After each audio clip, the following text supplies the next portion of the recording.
Okay, good evening all, and welcome to the Growth Planning Committee's November 26th meeting. And we'll start off with introductions. Jane Evelyn. Dan Saunders. Liz Johnson. Nadia Crockett-Current. And joining us remote. And Paul. All right. Paul Hogan, hi. How you doing, Paul? Good, thank you. Okay, first thing on the agenda is the minutes from the previous meeting of, keep looking at the wrong one here. What was that, 11/12? No, 11/12. 11/12. Yes. Did I put the wrong one on the agenda? Yeah. Any discussion? I'll move that we accept the minutes. Okay, I'll second. Any discussion on the minutes? All in favor? No. Nope. Aye. Okay, they all pass. Thank you. Thank you, Liz. Okay, next up on the agenda is where we left off on the discussion of changes to the land use ordinance.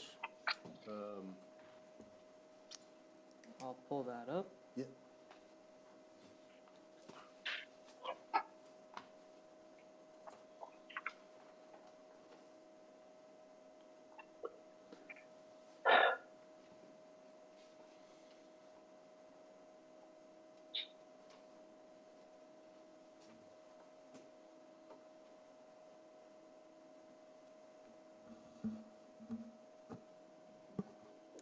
So I took a look at the minutes from the 12th. I think that we left off in zone regulations because we sort of left off talking about the shoreland and resource protection zones. So I wanted to take a look at everybody's comments. Galen and I are kind of hoping to move through a little bit faster. So instead of going line by line, we're going to just look through where we see comments from people. If there's something that really catches people's eye, we can take a pit stop to look at it. But we do have a pretty strict deadline if we want to make the June ballot. If we need another option, we can. You guys can pick language that you're comfortable with. If it looks like we're not going to make it by the deadline for the June ballot, you guys can pick language from the proposed changes that you're definitely comfortable with, and we can propose that, and then keep working on the rest until for the November ballot, or we can see if we can soldier through and get through the whole thing before the June ballot deadline. So, but in order to help us with that, we're going to take a look at comments specifically as we go through. So let's see.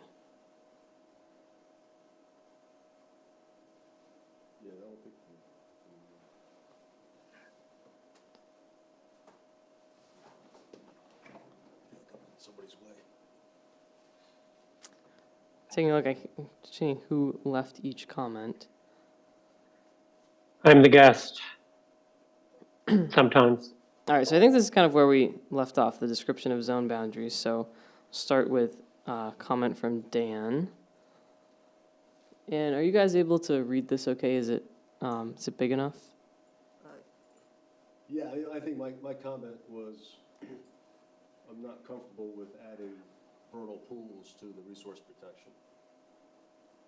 Because it's, at this point, I can't even really describe the zone. When you look at the Biddeford, Kennebunkport vernal pool complex, it basically looks to me like it covers all of Farm and Forest and all of Free Enterprise and maybe some other areas. And that just, without being real clear, like, it seems like everybody in those zones would have to go through, would be in resource protection until they can prove themselves to be otherwise. Right? Because they have or don't have vernal pools. And you really, I don't think the layperson is gonna be able to do that, right? So that means everybody's gonna have to, hire someone to come out and make all those distinctions for them before they can do something. And then what can they do? If a vernal pool is 12-inch diameter in the ground, and they got to stay 250 feet away from that. I just don't quite. It seems to have a pretty significant impact. Sure. I think the idea here is it is in our comp plan to protect the, that Biddeford Kennebunk vernal pool complex. So it's kind of what we were getting at with adding it to the resource protection zone. Right, and I think we need to protect it, but I think we can utilize something besides the resource protection. Like, if we could have our own, like I noticed, I did a little research and I saw where Biddeford's got an aquifer protection zone. District, yeah. And so does Wells.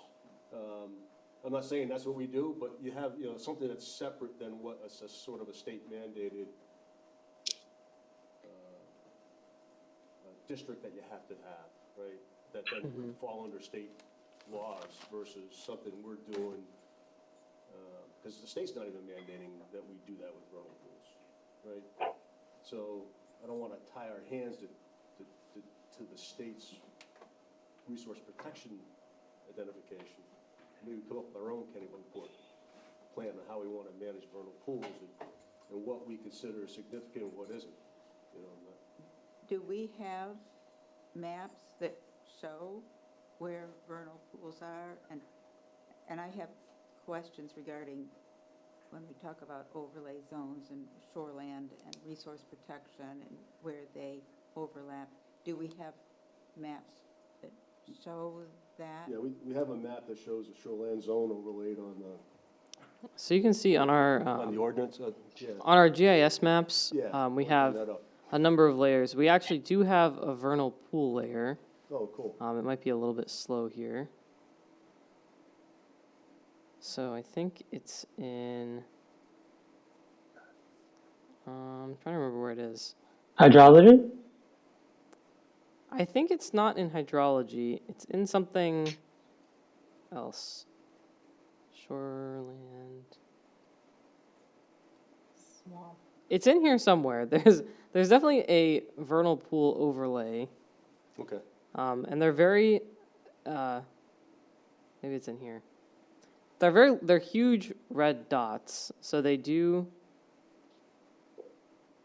show very effectively where you can and cannot go. But we do also have, so here's our shoreland zoning overlay. So you can see it shows where the actual water is and wetland habitat as well as the buffer. So that stripy area is where you can see our shoreline buffer. So we do have some helpful overlays on our maps if you want to look at the zone boundaries. Right. Sorry, I'm having a hard time finding the vernal pools.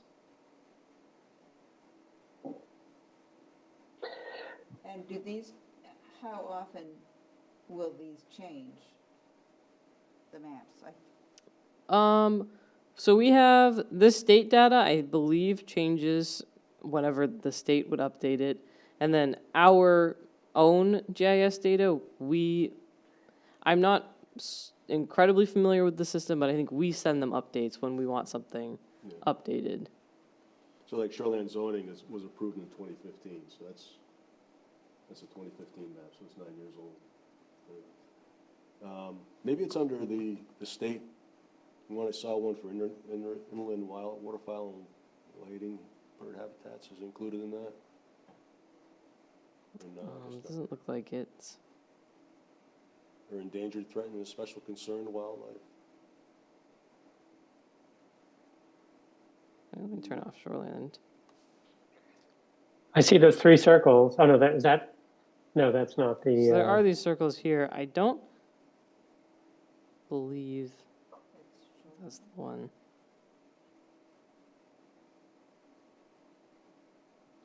I'll take a better look at that after our meeting, and I can send people. Because right now I can't where to explain it find other than being this broad. Taking a look at that map. That was when you click the link. It looks like it takes all of Farmer Forest and Free Enterprise. It is a large district. The Biddeford Kennebunk vernal pool complex is very large. Right. It takes up a So huge by amount reading of of that Kennebunkport. is that everybody in that large shaded area on that would therefore be in resource protection. And I don't think that's what we want to do. There may Yeah, be- I there may be agree with you, pieces in there. Dan. Yeah, there may be Um, pieces in I there think that we, could. I think we should find a better way Yeah, to protect them. Um, you know, by having our own, you know, even if it's identical to the state. I mean, this complex is a state defined area. It's not ours, right, I think. But we could have our own, you know, what makes sense and what you have to do as opposed to, and most of that huge area would not have vernal pools in it. right. There are some, you know, all over the place. But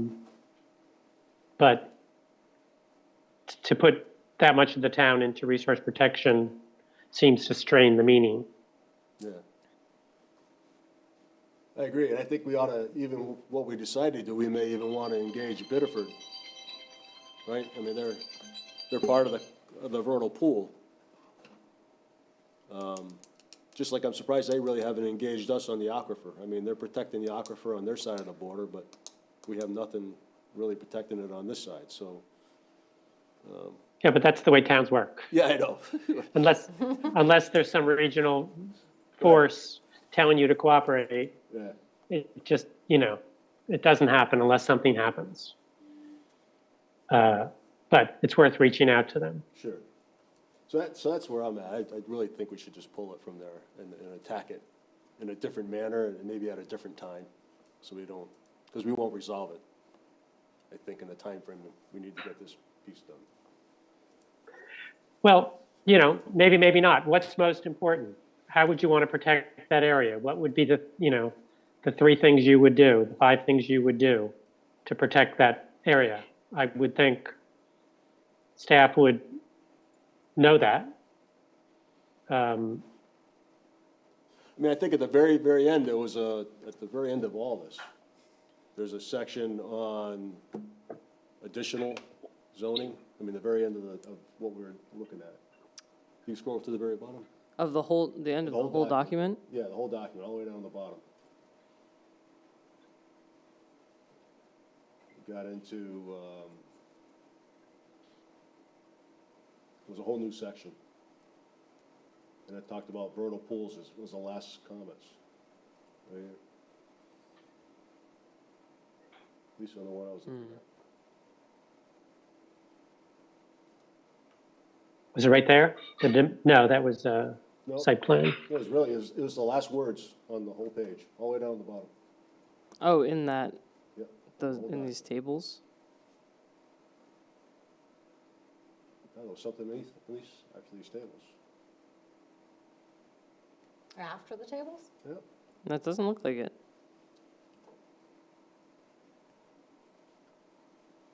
Whoa, well, the version I was looking at, there was, because I even commented on it. I mean, there are other tables, so it's possible that they were after a different set of tables, so let's see.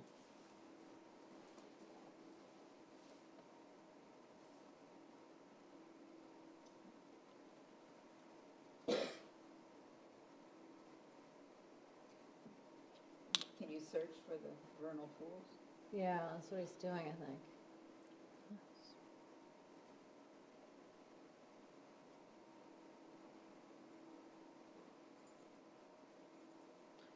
Did the section you're referring to specifically mention vernal pools? Only at the very end. And it wasn't that. It was a whole sentence about filling in the wetlands. Here we go. Oh, okay. I'm sorry, I thought it was at the very end. Right, so there was we were talking about smart glass for birds in certain areas, and then filling in wetlands located within the Kennebunkport Vernal Complex. Right, I mean, I think that might be something we'd want to do, right? So I'm comfortable with that piece. Once we sort of describe what a wetland was, you know, right? I mean, we do describe forested wetlands and coastal wetlands, but I'm assuming this is broader in thought. So I want to make sure that, you know, if we're talking about a wetland that's, you know, greater than so many square feet or what, that would require, I think we could rely on the state. I mean, what the state requires you to do on wetlands. So that was one thing I thought we could. Yeah, but the state on the vernal pools only applies to larger ones. I forget, what's the term, major, Yeah, significant vernal pools, I think. significant? Yeah. And I think our sense was we should be a little more exacting than that. Sure. And I think we should give some guidance to the planning board. Like I would think it would be, the presumption is you wouldn't fill a vernal pool in that complex because of its uniqueness. Shall demonstrate no reasonable alternatives exist for the proposed development before granting approval. Mhm. Well, you know, maybe you shouldn't be putting a 30-unit apartment building there. Right, but I'm thinking more just on a residential, right? You're constructing a home. You got a piece of land that's, one, it's landlocked, it's in that area, it's in that vernal complex. So what steps do I need Yeah, to but- do to, Right, I agree with you. yeah, Yeah, but I would say this solution here, no reasonable alternatives for the proposed development before granting, is much, much too lenient. Because I could come in and say, I want to put a 25-unit building in, which I'm allowed to do under the zone, and I'm going to have to fill the whole place in.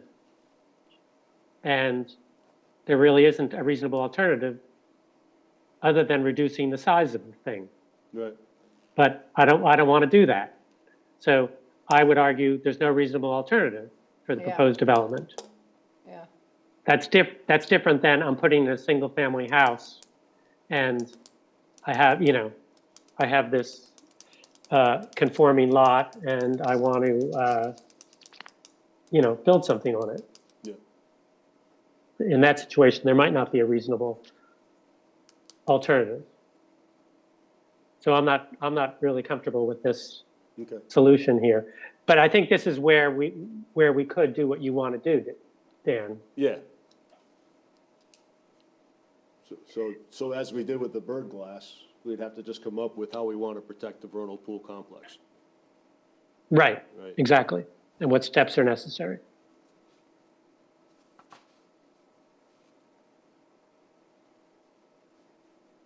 So I think we should make a note on that and then continue. Yep. Okay, All right, head back up here. Thank, thanks. Thanks, Paul.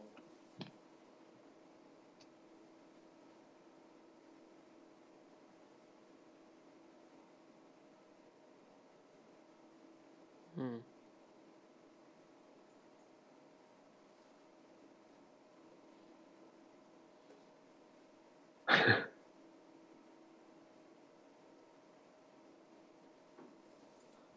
All right, so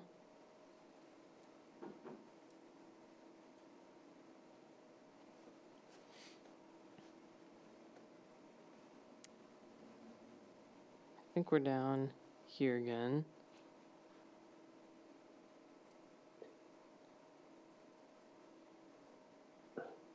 All right, so our next comment is again from Dan about the stream protection overlay district. Yeah, I mean, when you read that first sentence, includes all lands within 75 feet, I mean, that's what we've decided it was in our shoreline zone.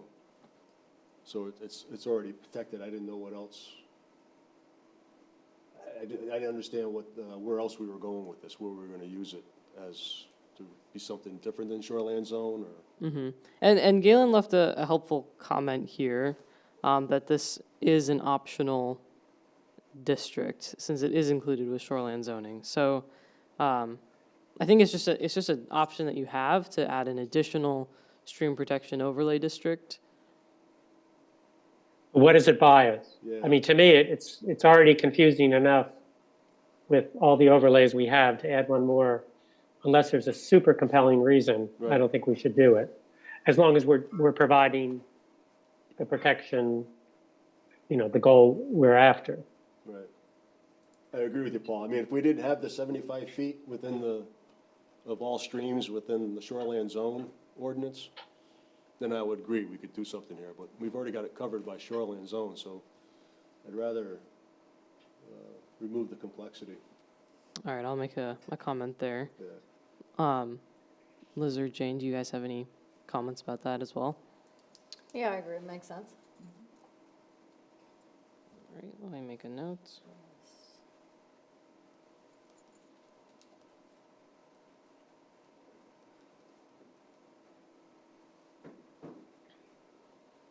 So, this is a comment. Paul, I think you're the guest user here, right? Could be. I believe so. Are you the guest user in the? Yeah, I don't know The if I'm the comments? only guest user, but right there I am. Okay. So, Galen and we took a look at some of your comments. This one, I think this is not one of the proposed changes, so I don't really have an answer for this, but Galen put in a reference here, so we do have a definition for that specifically. I don't know if you had any lingering comments about this section. No, I didn't know whether it was defined, and of course I went to our great website and put in that term and nothing came up, so I gave up. Okay. I used to be able to find things on our ordinance, and now the easy find solutions aren't there anymore. It does A little sometimes frustrating. it does sometimes take a little bit of combing through.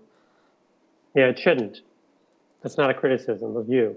It's whoever designed this website. All right, in that case, I think we'll move on to the next section here. So Article 11. So again, this is, let's see. So again, this is one of the ones that we haven't, there's some changes later on in this section, but this specific one, I think we didn't make any changes to. So Well, I know, but I'm trying to just understand this. So I'm reading through, and it says within the provisions of Article 11, and Article 11 didn't seem to be the right cross-reference. So if I'm wrong, tell me. And if I'm right, why should we continue to have a bad cross-reference? Okay. Okay, that's fair. I think, I mean, cross-reference was growth permits, and I think that was what Article 11 is.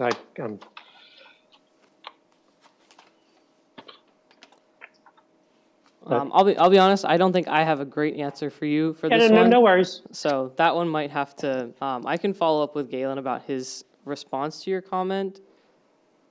And Great, here, thanks. I'll just flag it here.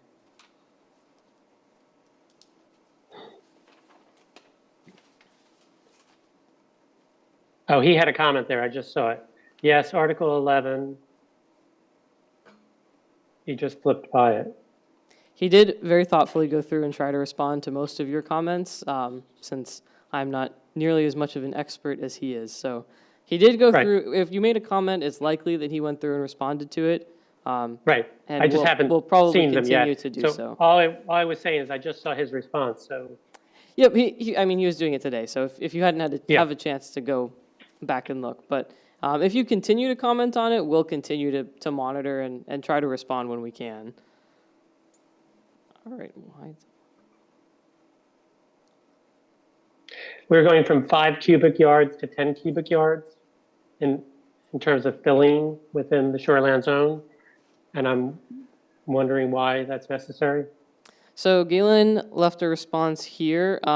It looks like this is a Maine DEP regulation, not a town of Kennebunkport specific regulation. So that's on our list to do some more research into. As you can see here, Galen says we'll need to research this. So we're not quite sure about that one and why that change was made. But like I said, that's a Maine DEP change and not a town of Kennebunkport specific change. Okay. So if the main DEP has that, do we have to have the same thing? No. or more? No, we don't. We can keep what we have, or we can follow their recommendation. Yeah. But we can't be less restrictive. Right, we couldn't say 30 cubic yards, I don't think. We can go. Right. restrictive.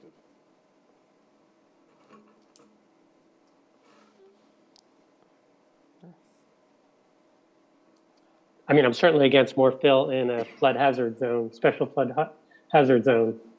that flooded last year or this year.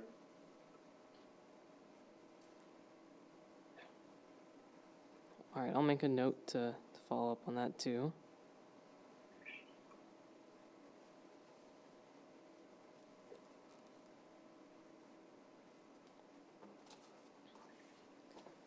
Agriculture in that B I asked, was planting a vegetable garden. Yep. So Galen, Galen made a note there as well that would be a good place for us to follow up with MMA Legal. So that's on the planning and development team. So we will follow up with MMA Legal about that because that is a good question. What's MMA legal? So the MMA has a lot of legal advice that they give to Oh, Maine municipalities. Municipal. So Okay. yes, sorry, Got it. Maine Municipal Association.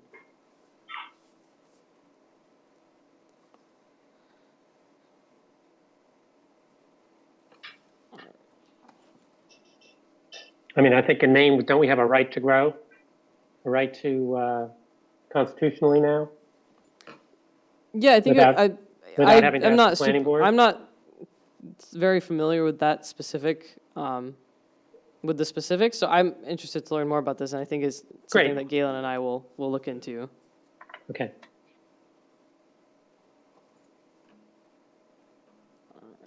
All right, so here's the next comment, I think from Paul again. More filling our earth moving. Okay. Paul, did you have any Nope. expansion on this comment? Nope. Okay. Same comment.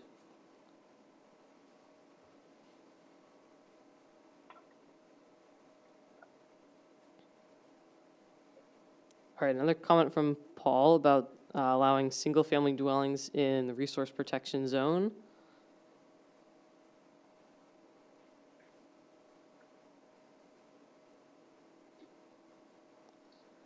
So I'm seeing a response comment from Galen here as well about Paul, are you able to see the Yeah, I can. comments on this Actually, screen? Okay. I could probably see it better than you guys because,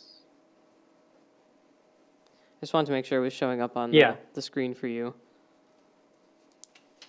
saw this as problematic, so they added a separation of single-family dwelling only, not duplexes. Right. So in shoreline zone, you could have the two family, but in resource protection, you can only have a single. Got it. And this has always been allowed? That's what, I think so. I under believe so. 414? Yeah. Yeah, I think it has been. Okay, so it's a clarification of, that's fine. I think it got moved. Right, there were some that could be approved by the CEO and some that had to go to the planning. Uh-huh. And I think these got moved based on the law. Yes, so this is in the list of things that require approval from the planning board. Planning board. Any further questions on that, Paul? Nope, thanks.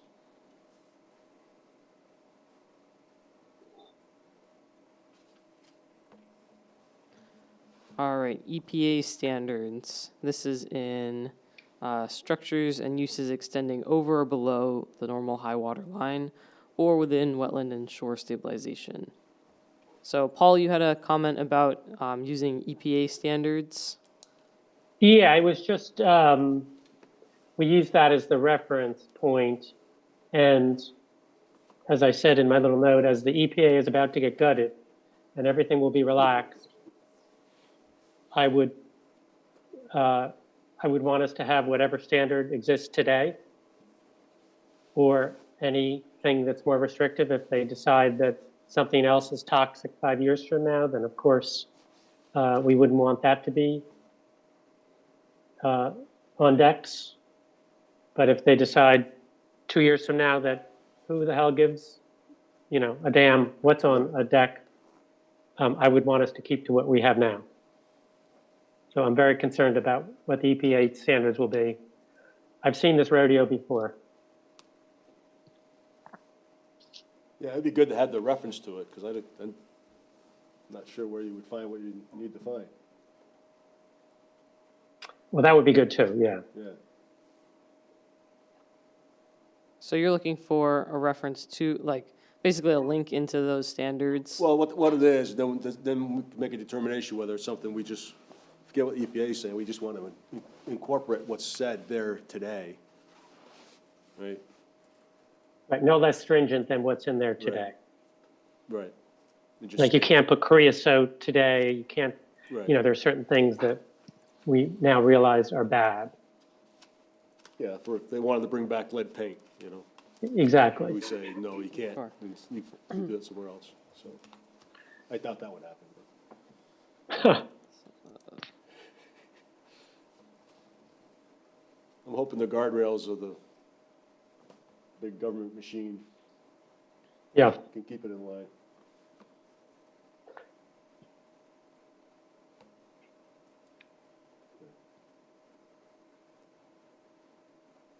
All right, here's another question from Paul about boating. I guess my question was, it talks about no new structures on docks and piers unless an operational necessity. And I'm wondering what's an operational necessity, and my hypothetical is, I want to build a boathouse for my motorboat, which I use for recreational purposes. Can I do that? So we have a comment from Galen here saying, yes, you would need access to the water for recreational boating. However, the structure cannot be changed to a residential or other non-water use in general. So I would need to check with him for more clarification, but my interpretation of what he's saying is that, yes, you could have a recreational boating use, but it would not be transferable to anything else. So like if you create for yourself a recreational boating facility, you can't then later say, well, this is now my Yeah. home and I live here, so. Well, this is my man cave with my, Yeah, I thought it was more Well, limited than this. yes. I've never looked at the section before, but I always thought Can you tell me? you're what limited section we're to, in?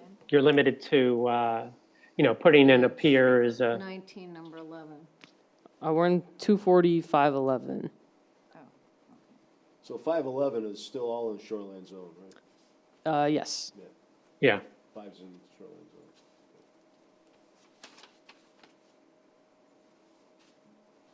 I mean, you know, my example is a boathouse an operational necessity.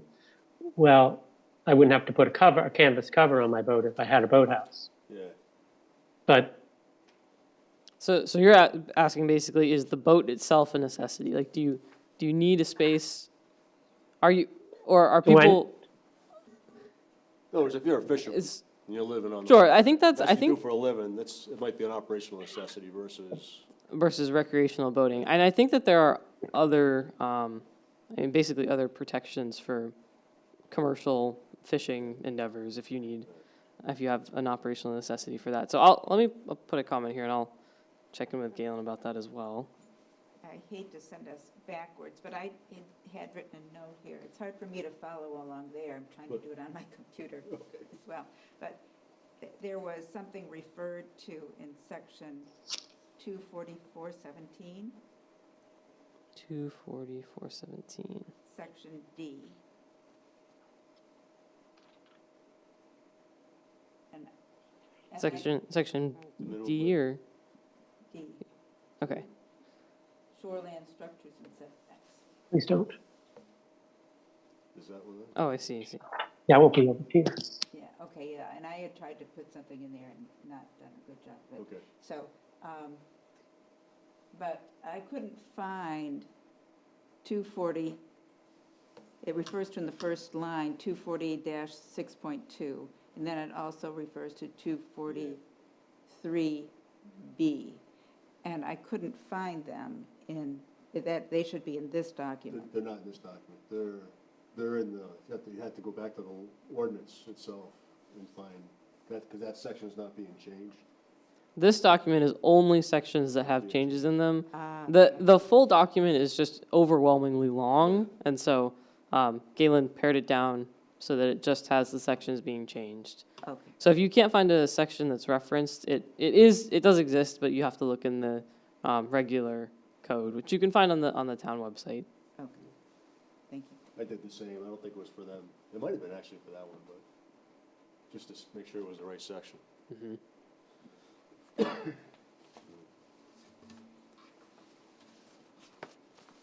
All right. Any more questions, Paul, about the recreational boating?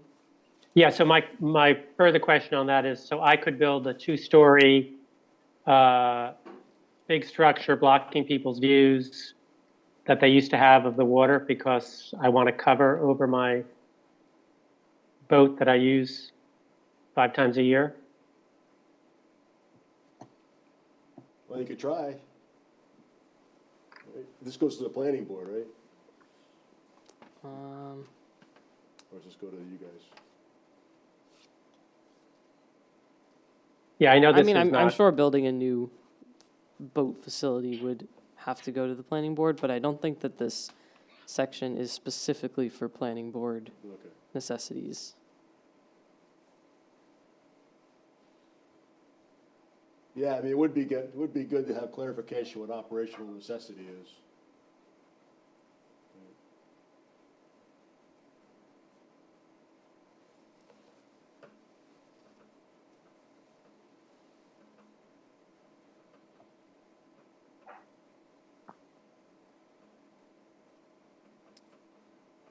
All right, yeah, I'll check in with Galen about that, and we can look into that. Thanks. It's possible that it's somewhere else in the ordinance that I don't know off the top of my head. right, that would limit the development, such a new development.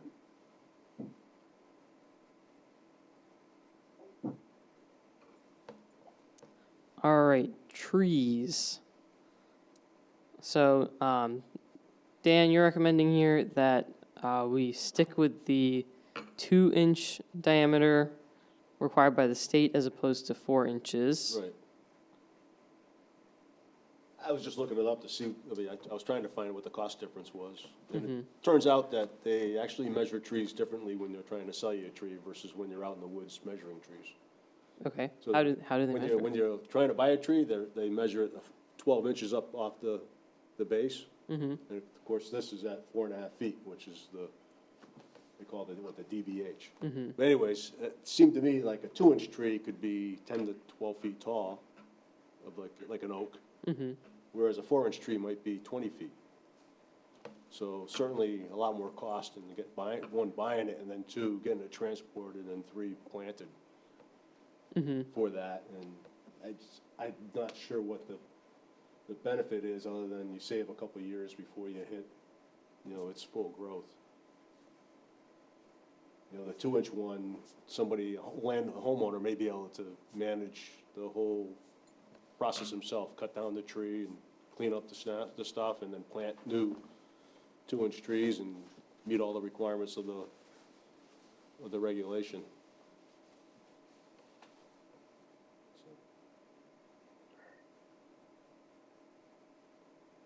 Would you be happier with, 4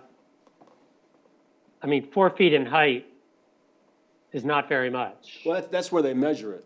It could be 10 feet tall, but at the 4.5 foot level, it needs to be 4 inches in diameter. No, but the last sentence says, if new growth is not present, then replacement trees, whoops, I just lost it.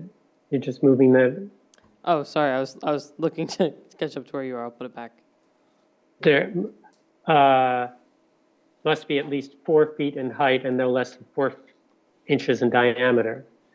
Why not, why not have a taller height requirement? You replace a 50-foot tree with a 4-foot tree, that's kind of a joke. 4 feet at planting time or 4 feet ever to grow? I think they mean, let me read the sentence before it.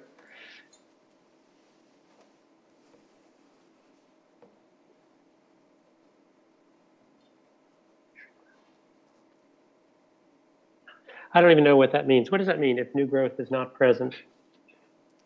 But there's, Oh, new growth on the hazard tree?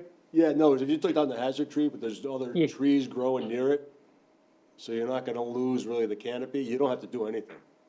But if you take down those hazard trees and there's not new growth already in the area, Well, new growth could be a 1.5 foot little pine sapling, does that count? well, that's what the new growth is. A new growth, you have to replace it with something that's, the state says 2 inch when you measure at the 4.5 foot height. And this was suggesting 4 inches. Okay, And I'm just saying, that's just a much bigger Measure tree that, to start. yes, okay. And that adds a lot of cost to someone who's doing this and likely puts it into hiring contractors to do it for you versus something you may be able to do yourself as a landowner. Dan, would it be better to say that the tree should be, so the canopy's been opened up wide, as you point out. Yeah. Would it be better to make it taller than 4 feet in height? I mean, if it's 4 inches in diameter, Yeah, obviously it's going to be a much taller tree. There's no tree I know of that's 4 inches in diameter and only 4 feet tall. right. So would it be better to say, as a compromise, a narrower diameter but a taller height? Yeah, I think you could use the same language down here, where it says 4 inches, we just say 2 inches or more diameter, measured at the 4.5 feet. And maybe we could say at least, 8 feet tall or something, or grow to the similar. I thought there was comment in there, it had to be somewhat of a similar tree too. Or native species, okay. Yeah, native species. But that's a lot of, I thought what I read in the state requirement, though, it did talk about being similar. right.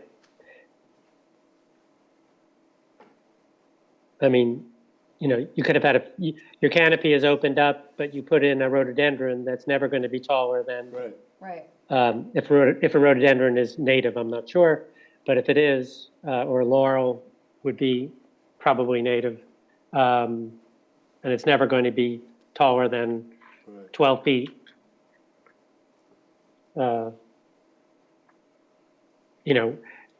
It's not telling you a comparable native species. We had this discussion earlier on in terms of, this thing was leaning over my house and I don't want the same thing to replace it. Right. Like, I don't want another 60-foot oak that I'm just going to have to Cut take down. Yeah. But we do want the canopy, reestablished. I would go for a taller tree and a less diameter, personally. well, this isn't telling anybody how tall the tree ultimately needs to be. Right. Which I agree with. Because that's probably impossible. I'm just saying now it should be higher than 4 feet Right. tall. At the time, well, it's not saying 4 feet tall, 4.5 feet tall, it's saying the trunk at 4.5 feet needs to be 4 inches. Right. That's what that one says, but. The last Paul was sentence? reporting, on the one above, be at least 4 feet in height.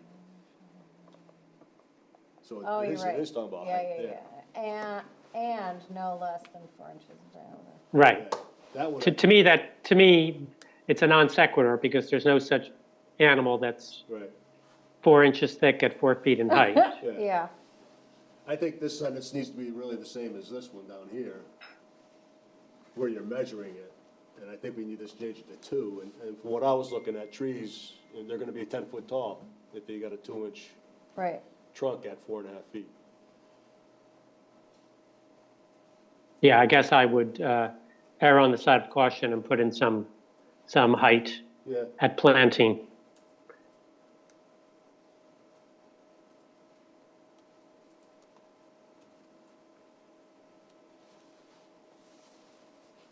So, yeah, so you could what say do we approximately put? 10 feet tall or you know, I mean, if it's plus or minus a foot, I'm not gonna worry. Right. Yeah, of course. Right, but like you said, if, you know, I mean, the rhododendron can get a pretty good. Yeah, you can have a 20-foot, rhododendron. I grew up with one in my yard. But that's not a tree. Yeah, I mean, there's a difference between a tree and, a shrub. yeah, But it says replacement trees, so I guess, and it's supposed to be a native species, so. So what do we want to say?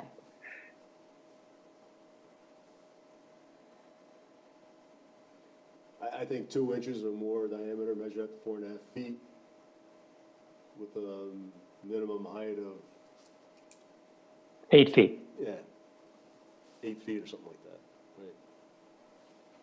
So at least we got a height thing in there.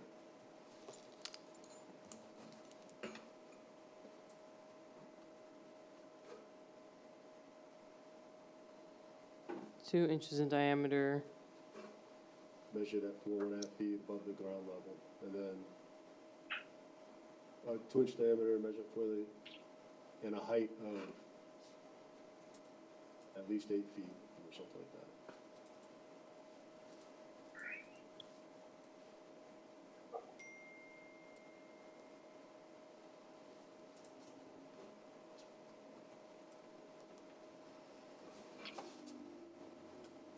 And then I would just use that same,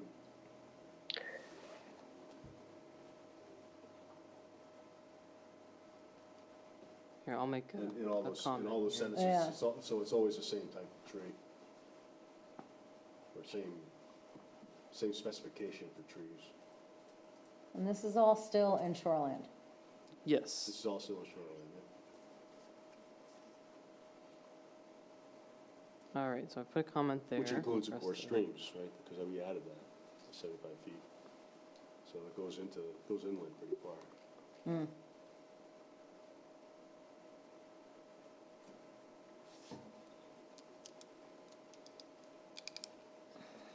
All right, so are people ready to move on from hazard trees, or do you have any more comments about width and? Yeah, and you're gonna do it to number 2 as well, right?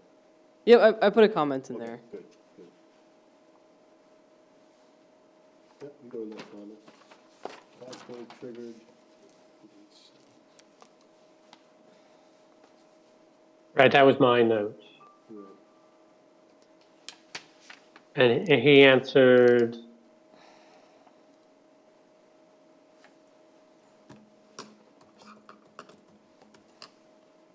So I said the provision that is more restrictive would apply. Only difference is diameter of tree DBH when comparing 240.8.4 and 5.20, since both require one-to-one replacement, native species, and a tree.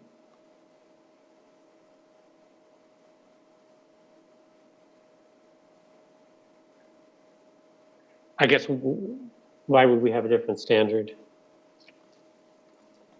I don't know what the other standard is.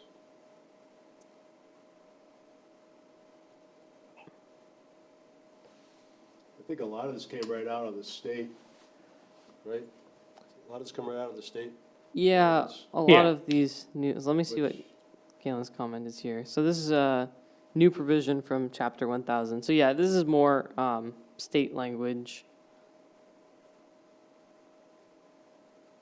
When you cleared vegetation out of, I mean, when I read this a couple of times and quite fully, even if you clear out invasive species, then you have to put a plan together to replant. Is that true?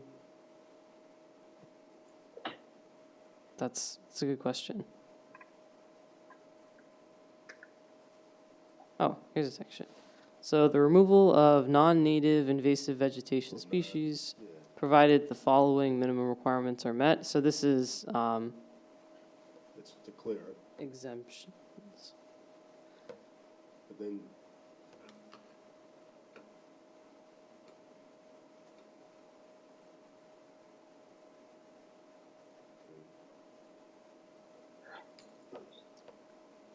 if applicable, clearing and vegetation removal standards are exceeded due to the removal of non-native invasive species vegetation, the area shall be revegetated with native species to achieve compliance.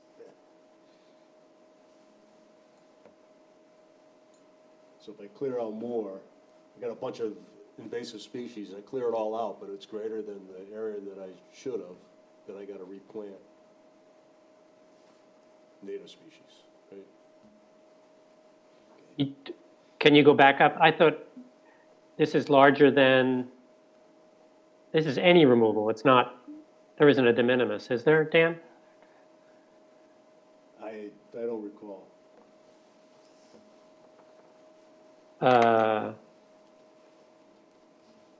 Every 2 years.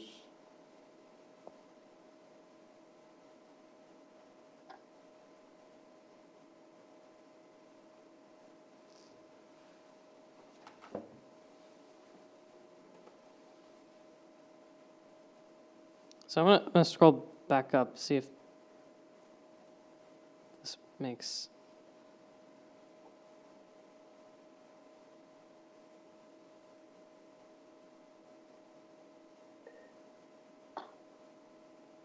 Do we have 5.4 or that wasn't? 5.4.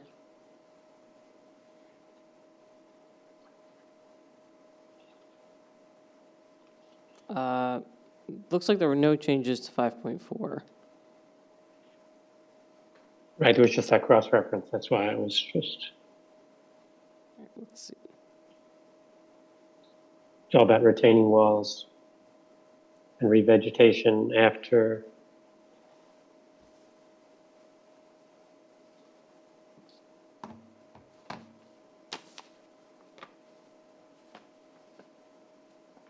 I'm gonna use within a strip of land of 75 feet. Oh, wait a minute. Clear an area greater than 250.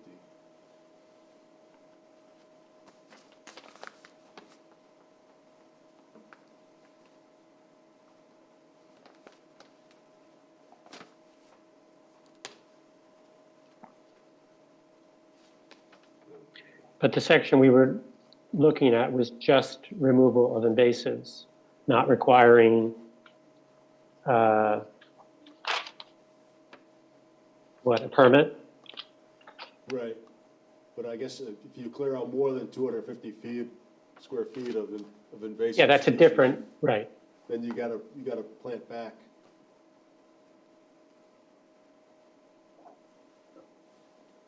So, that's all. People are gonna probably do that anyways, unless they wanted to clear that spot for a reason. Can, you probably don't know the answer to this, but this talks about within 25 feet using hand tools. How about using pesticides at shoreline edge? Is that allowed? It is using pesticides on the shoreline allowed? Is that what you're asking? Yeah, can I use Roundup at, you know, at ocean edge, river edge, within 25 feet? I think that our land use ordinance, from my memory, I think that it doesn't prohibit pesticide use. I don't think that's anywhere in our language. Yeah. I'm not remembering. It may be in addition in these changes somewhere, but not that I am. Yeah, I haven't seen it Remember, mentioned at all. Yeah. I would say as a, you certainly, if you're using bad stuff, there ought to be some buffer. That's the principle of, you know, at water's edge, you should not be Yeah. throwing Roundup in because it goes right into the water. There's no filter. The grasses don't filter it. Whatever's there is not filtering it.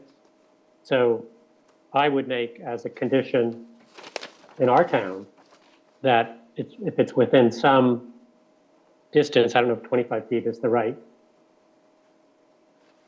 You can't, you've got to do it by hand. You're not doing it with Roundup. So are you suggesting this as in addition to this specific section or just in the shoreland zone in general? I would think it should be in general, but this is what we're reviewing now. Yeah. I haven't seen reference to.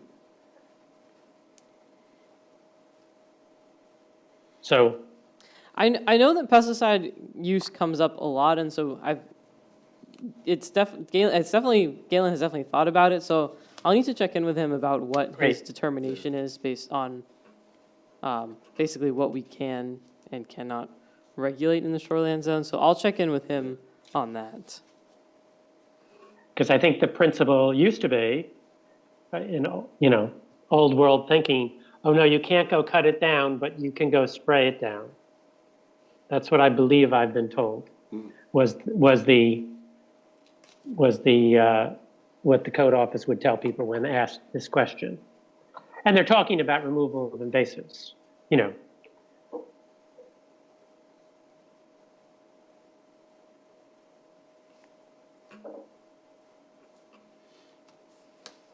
Biddeford has that in the aquifer district, Yeah, right? No person shall use herbicides or pesticides in this district except for herbicides and pesticides in non-persistent amounts, which they identify as amounts representing a half-life of less than 20 days in soil under aerobic conditions. How do you measure that? It should be the chemistry. on the label. Should be on the label. How's the average person gonna know that? You have to read. Are fertilizers something that should be I mean, controlled? if you hire somebody, they would do it for you, but if you do it yourself, you'd have to read the label. I mean, I would love to ban pesticides completely. Well, here's a good place to start. Well, I'm serious. fertilizers can cause problems in the wetlands also, aquifers. Yeah, but, the shoreland, the natural resource protection are the worst Yeah. areas in town. If you do it, in the middle of the field. Yeah, I know. Yeah. I know that this is it's a commonly brought up topic. So I'll check in with Galen. I'm sure that there's a reason that there's not additions Yeah, we- in here about it. There must be something else going on. So I'll check in with Galen Yeah. about that. Yeah.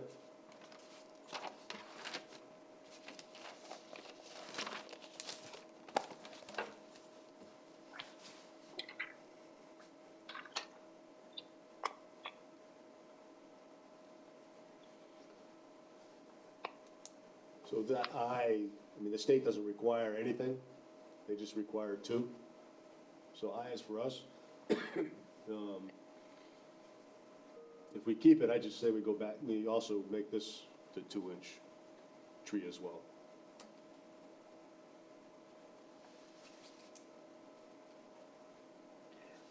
And that that sentence doesn't make sense. If trees are removed exceed 8 inches, Yeah, so if you're removing 8-inch trees or bigger, if then trees you have to replace them with, that are removed, yeah. Yeah. Or that exceed Right. 8 inches. So if the ones you cut down or removed are 8 inches or bigger, then you gotta replace it a 1-for-1 with, Right, but the grammar doesn't work. right, the grammar. We're missing,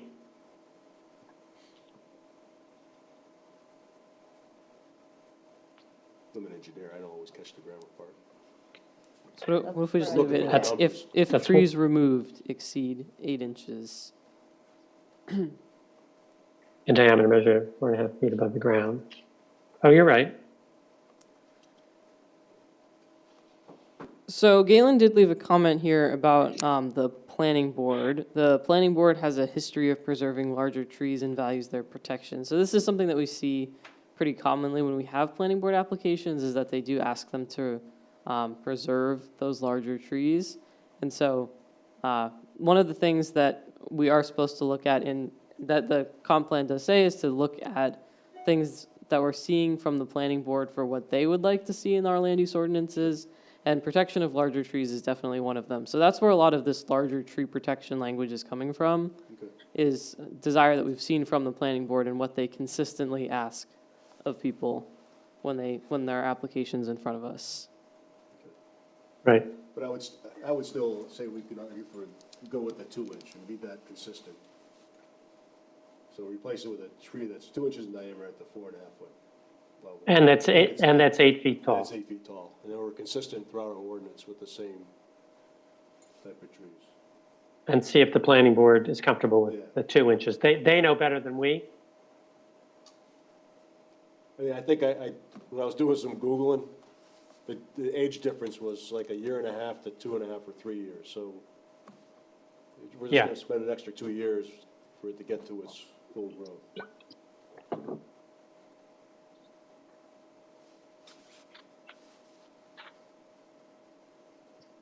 All right, well, I'll follow up on that one. Okay.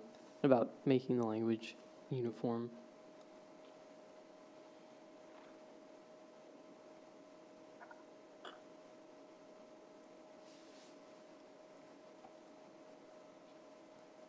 All right, so here's a question from Paul about monitoring the replanting plan in the code enforcement office. So we do track, when we have a replanting plan, we do track pretty carefully Okay. when people make that plan with us. We check in with them, we have reminders. So it's not just kind of you make a plan and then we trust that you stick to it. We do follow up and Okay. make sure that people are sticking to their replanting plan. Good. So I don't know if that answers your question, Paul, about this section. Yeah, it does, I guess. And if I assume those trees died for some reason, 7 years from now, they would still have to go through the process of replanting them, right, or removal. That's a good question. I actually Let's- do not know the answer to that. Yeah. I guess I would assume that if let's say you've planted your trees and then 10 years down the line, I would assume that that's moving into hazard tree territory Yeah, and you're kind of exactly. starting, yeah, that makes sense. Yeah. I would think it's Starting the better process over start again. over again. So, All right, question from Paul about campsites.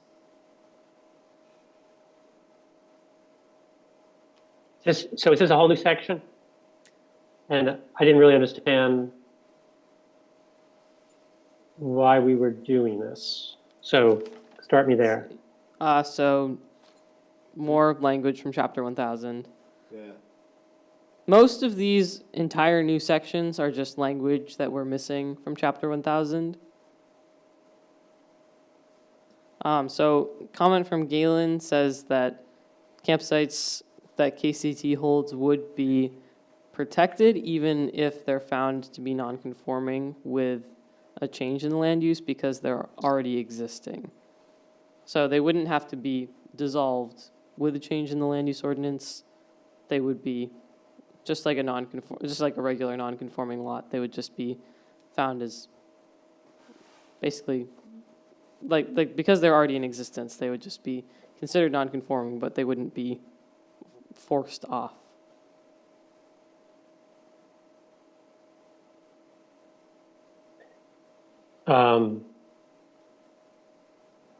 So I have 3 on an island, and for some reason, one got washed out by a winter storm, and I need to relocate it.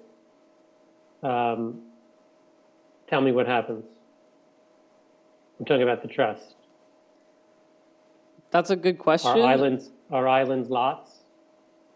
I'm concerned that this, I don't know what other campsites we have in town. Do we have campsites? Private campsites? I'm trying to think. Well, these are private ones, right? So they're individual private. I read that to be a single campsite on a lot somewhere versus Campground. a campground. Yeah, I don't know if the trust campsites are classified as campgrounds or if they're individual campsites. That's a good question. So I'm concerned that we do something here that impacts what we've been doing and whether, I mean, I know that the sites some of them got really beat up last winter. And, but I'm just thinking if something happened and you had to relocate it, this would, I don't know whether, I think it's a good question, and Nadia's gonna check whether it's a campsite or campground. Yeah, Yeah. that is a good question. I'm not Then, sure. if it is considered a campsite, then maybe we could just put language in here that it's exempt. As long as it's being maintained on KCT property, it's, okay, does that make sense? yeah. Okay. That's a good point.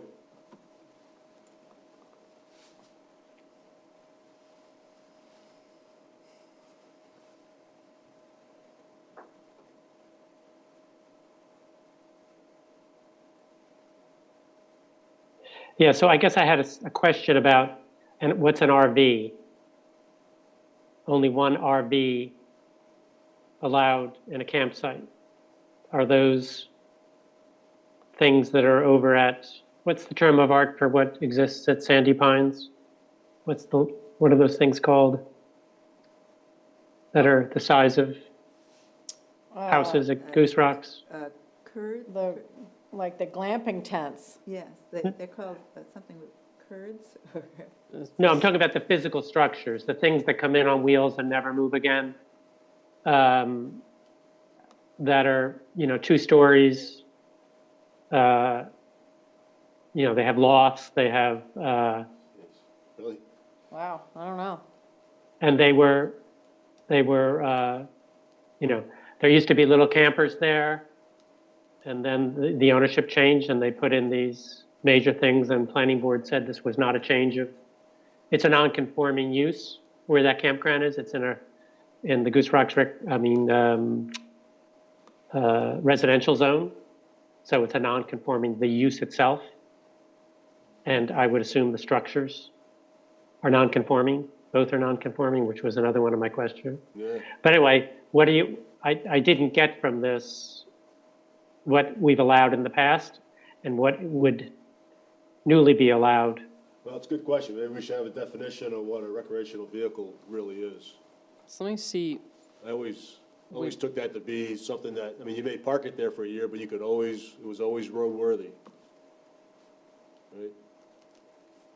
Yeah, and technically those things that are over there, can be, that you take around you take off the skirt and take off the deck and take off the porch, and then you could move it. So we do have a definition for recreational vehicle currently. Okay, good. A vehicle or vehicular attachment designed to be towed and designated for temporary sleeping or living quarters for one or more persons, and which may include a pickup camper, travel trailer, tent trailer, camp trailer, and motor home or converted van or truck. In order to be considered as a recreational vehicle, the unit must remain with its tires on the ground and must be registered with the State Bureau of Motor Vehicles. Recreational vehicles are not residential dwelling units or structures. So it's a pretty, Yeah, it's gotta be registered.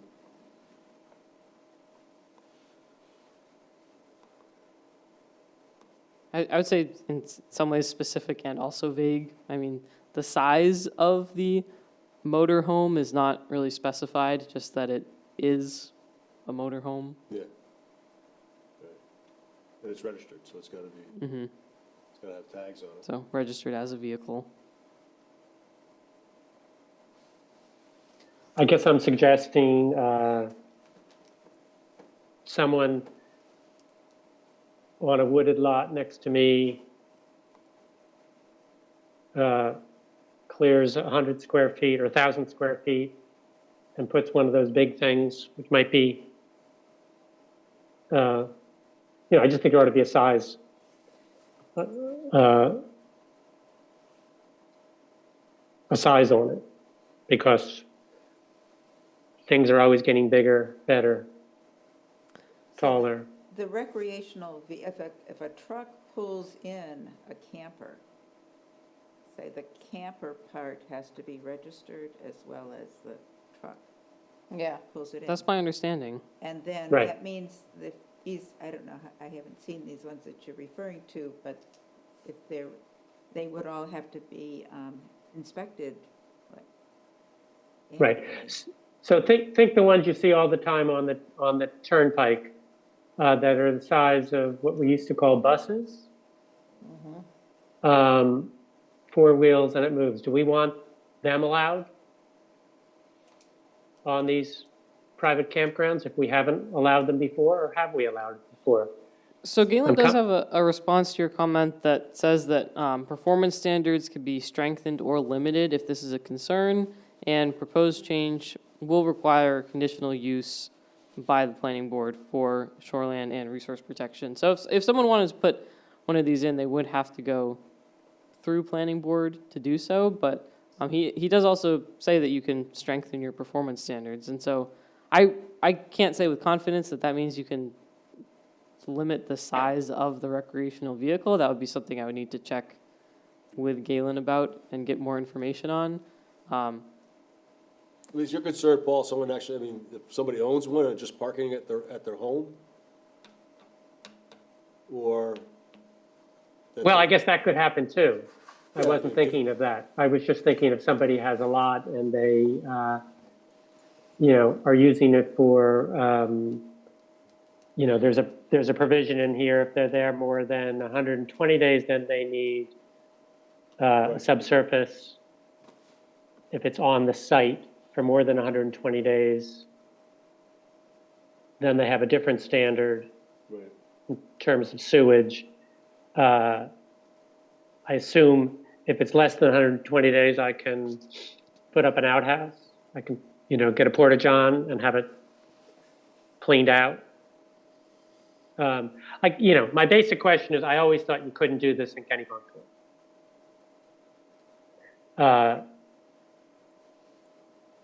And then we have this whole section, which is, putting, guardrails around it.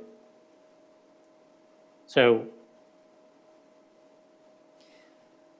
what's to prevent someone from putting one of these in as a accessory dwelling unit? Good question. It's not a structure, though. They would have to comply with the thing on the bottom. Mm-hmm. All requirements of residential structures shall be met, including subsurface, so you have to have all the other requirements. But aesthetically, Well, yeah. we don't have those, I mean, you want it to be like the rest of the neighborhood, but it's a good question. I don't personally have a problem if somebody owns one and there's parking it on their property and they use Right. it to go traveling and that's Right. what they do. If they turned it into an accessory property, that'd be a concern. but is that, yeah, We have to look at our accessory apartment, and I think we had, like, if you had, that would be like a detached accessory apartment. Right. And that had to be designed and built similar to the home, right? Didn't we have some language? we do have About language about characteristics. accessory apartments. They also do have a minimum square footage. They have to be at least 190 square feet, which, And it can't be bigger than 800. yeah, so that would, take out some vehicles. Let me pull that up I here. think there was some language around how it looked as well, right? I think so. Yeah, I Be don't- consistent I with don't- the neighborhood and all the rest, so I mean, having an RV as an accessory apartment, it's really, you could kind of battle on that, that's, I mean, they come back and say, well, you got cars in your driveway. I don't remember an aesthetic thing.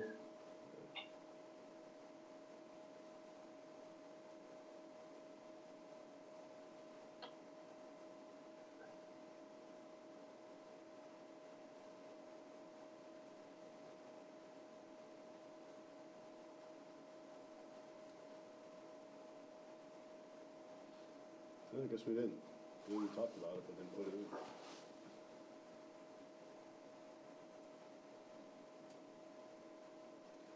Yeah, I'm That's not good. seeing anything about that. Okay.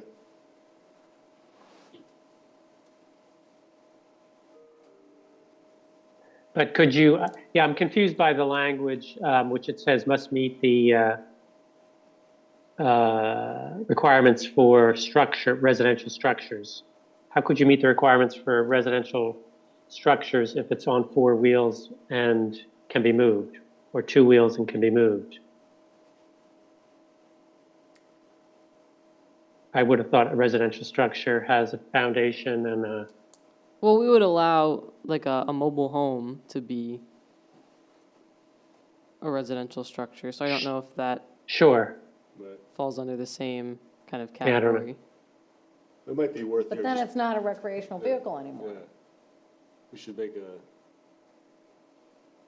Because back in the definition of a recreational vehicle, it said 4 wheels, mobile, right. and number 7, it's no longer mobile.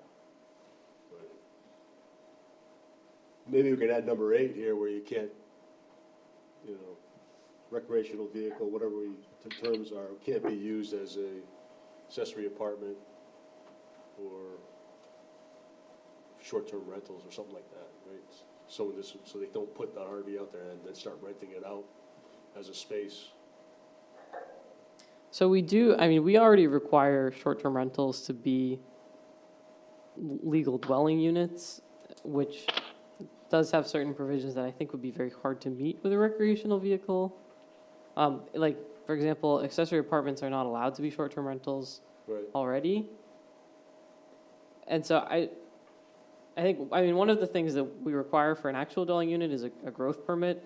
So I don't know if that, I would have to check with Galen on the specifics of that, but if that were something that were required, nobody's going to give out a growth permit for an RV. So I think that there are some things that would kind of naturally be prohibited Yeah, just just, by way of the rest of our ordinance. But it's definitely something I can check yeah, in we should have, and we do should just check and make sure further that's, research on. you know, that some folks, you know, will look at these and find ways to utilize it for what it was not intended. Yes, but I still would love the answer to the question, do we allow them now if we don't, without any standards? If it's been a gray area, it's been a gray area. Yeah, If we don't allow them now, do we want to allow them? And do we have to allow them? yeah. Well, I don't think we can prevent somebody from not, you know, from buying an RV or a big bus, and that's what they use for their touring, you know, and parking it at their home, right? Especially if it's registered. I mean, we don't allow junkings, so if they have unregistered vehicles Well, this would be a parked, a but if it's a vehicle. registered vehicle, I Yeah. can't imagine we would have much jurisdiction to tell people they No, can't we have one. couldn't. I don't think we could, nor would I support that, honestly. That's, but, you know, from an individual campsite, you know, that's a different discussion, where they're actually using it for camping and so forth. Mhm. Then that's a little bit different than just owning it and having it parked in your driveway, or a Right. driveway. Yeah, because owners are going to have it sitting there more than 120 days, Yeah, for sure, it's, but they're not using it as a, and I'm sure it gets used once in a while, when you got family come over, somebody sleeps in it, so. So there is a section, Dan, in number 2 here, when an individual campsite is proposed on a lot that contains another principal use or structure, which is what you've been talking about, Yeah, the lot must contain the minimum lot dimension requirements for the principal structure or use and the individual private campsite separately. okay. But I don't understand what the requirements are for an individual campsite.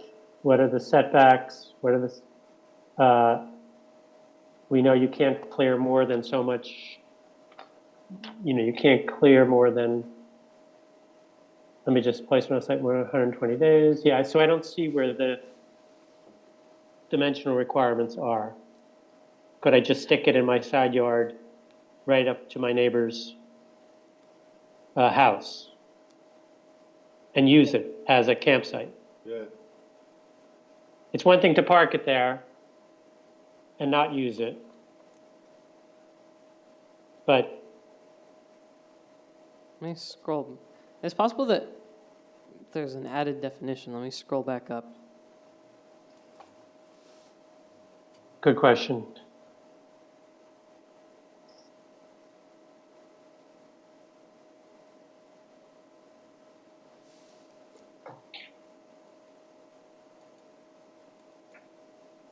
No campsite. Individual private campsite. An area of land which is not associated with a campground, but which is developed for repeated camping by only one group, not to exceed 10 individuals, and which involves site improvements which may include but not be limited to a gravel pad, parking area, fireplace, or tent platform.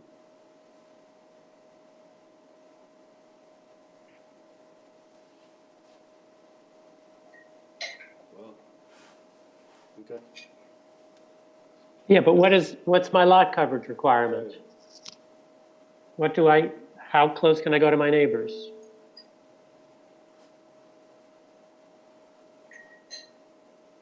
That's a great question. Good question. I would imagine that outside Well- of the shoreland zone, that, I mean, a gravel pad would not count as lot coverage because we only count structures as lot coverage currently. So that would be kind of handled with the addition of lot coverage as any impervious surface. If you have a gravel pad, it automatically would count as lot coverage because it's an impervious surface. So that would be handled in that way. I don't see anything about setbacks, so I can check in with Galen about that. My instinct would be that if it has to go through planning board approval as a conditional use anyway, that they would require that campsite to meet the setbacks of the zone that it was being placed in. That's my instinct.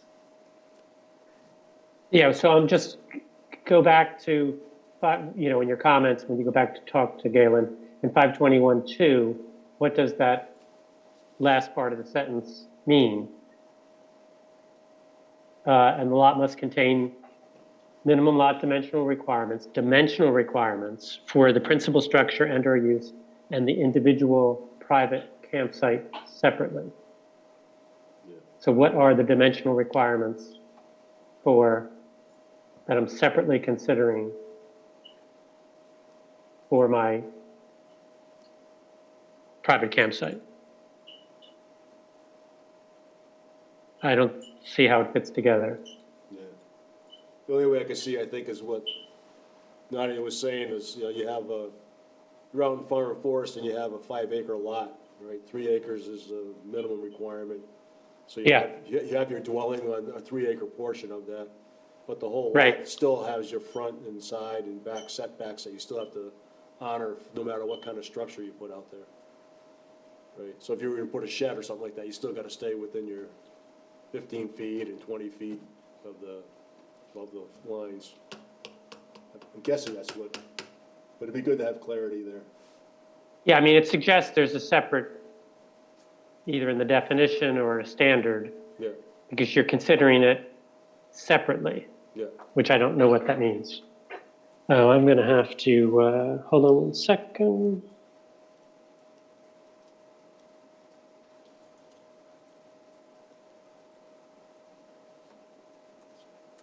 Yeah, that's definitely something I can Yeah. check in with Galen about. I would be curious about the commercial use implications if you're renting out a campsite. So Right. yeah, I can check with Galen, Yeah. get some more information on the campsites. Are you good to move on from this section for now? I think so. You good to move on? Yep.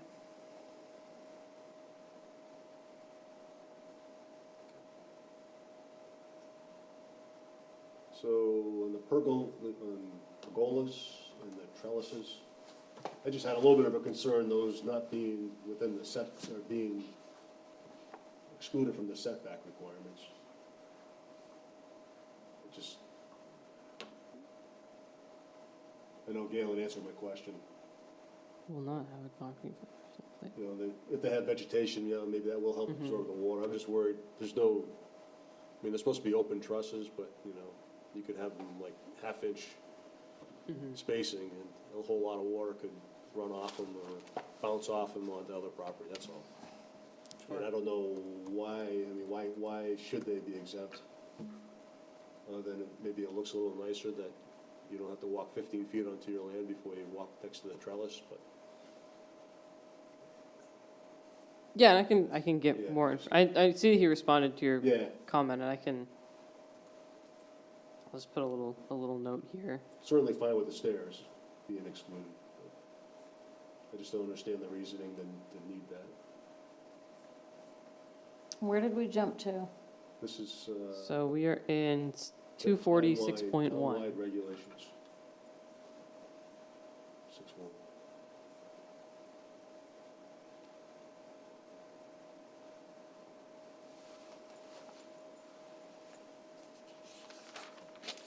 All right, so this is a question from Paul about ramps. Wait a minute, I want to stay with pergolas and trellises. Okay. Okay, sorry, I was on mute, I was talking, but I realized I was talking to myself. So I don't understand why, part of the reason for setbacks, I think, is so you're not, the next door neighbor doesn't have a big structure, a structure right next to their yard. It Right. has to set back so that we have a natural sort of buffer. You can put in a fence, which doesn't count. But people are starting to put in these 12-foot tall, huge, shiny white things right at the property line. Right. I don't get it. Yeah, I agree, Paul. I don't see the need for them to be, that they should honor the setback. Right. Yeah, or a height restriction. I shouldn't have to look out my kitchen window and see this tall thing just 10 feet away from me. If it used to be 20 feet away. Yeah.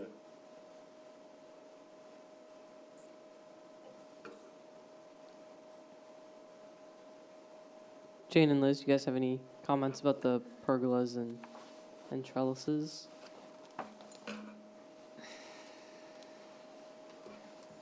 Is what I'm describing a pergola? What I'm seeing down at Goose Rocks, these very The tall, big fences? No, They're tall, they have, that's a fence. they have a thing over the top of them. It's kind of like And they grow a something box over that's it. open topped. Oh, Got two sides and a roof. oh, so it's even Lines and worse than stuff what can I'm grow thinking. over them. You can walk on, walk in underneath it. yeah, that's a pergola. Yeah. And So- the tre- Or trellis, yeah, What, do I sit underneath the pergola and entertain my company? Absolutely. yeah. Yeah, right up to the property line? That's what you could do. Yeah, no, I don't think that should, no, So something, that's like a deck. something that is usually access, like you could go up to the front door or something, Yeah. through a pergola. So I guess this, you could have it in the backyard. you just have to step to 15 feet onto your land, then you can do it. Yeah, so Or 20 feet, somebody whatever would your put it setback is. on their property line? They could, well, I guess, it's exempt from setback, so it could be put right up to the property line. Yeah, so let's consider this. Yeah. I don't see why it's exempt either. Yeah, it shouldn't be exempt. And do we have, this is unrelated, but it's what I was thinking of, do we have a height restriction on what a fence is? 6 feet, I believe. That's tall. It might be less. I could be misremembering. Yes is the answer. We do have a height restriction on fences. So- But we don't. When I'm If- seeing 10, 12 feet high, they're just getting by. They might have a special permit to do so. I Yeah. don't really know much about what's going on fence-wise in town. There is, whatever our height limit is, people are allowed to put in fences. I believe they don't need a permit to put in a fence generally if it's under that height requirement, and it can be right up to Sure, the property line. sure. There is a minimum height if you have a pool or something, right? Yes, So, and I there don't are know what- there are specific requirements for the pool, but the height certainly would not be 10 or 12 feet. It would be lower than that. Okay, let's keep rolling. All right, did you want to talk about the temporary ramp at all? Which section is that? Is that the one at the beach? So this is a temporary ramp placed on a site for less than 6 months per calendar year. Oh, right. Used. So this is, the following structures shall be exempt from meeting setback requirements from any wetlands or from the normal high water mark of water bodies in all zones, including the shoreline and resource protection zone. Yeah, so my question is, a temporary ramp, is there a reason we are required to make it temporary? So Galen did respond to this. He said he's unsure when this provision was added, and we'll do some research about that in office. He says, I would assume permanent ramps would also be within setbacks for being a structure over the normal high water line. So basically, if someone has a ramp in permanently, we count that as structure, and therefore would need to conform with setbacks. People are able to get a disability variance if they need a ramp for accessibility purposes, and it needs to go over the setbacks in some way. That is a variance that's available to people. Right. Yeah, this one talks about public access to publicly owned property. Not, Oh, I see. so,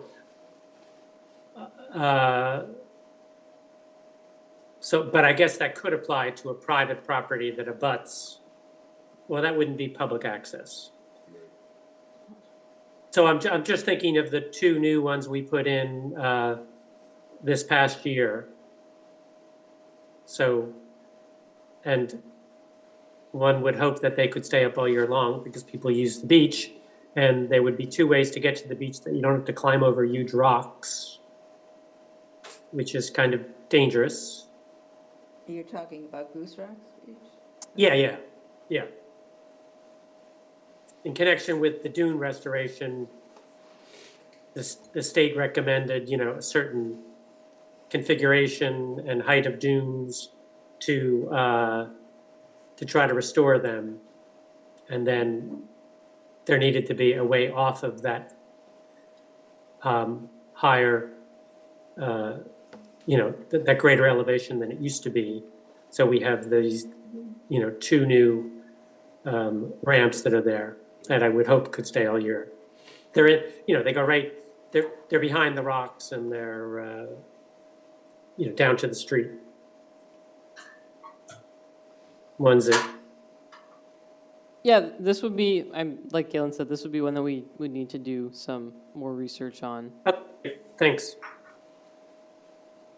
What did we decide about pergolas and trellises?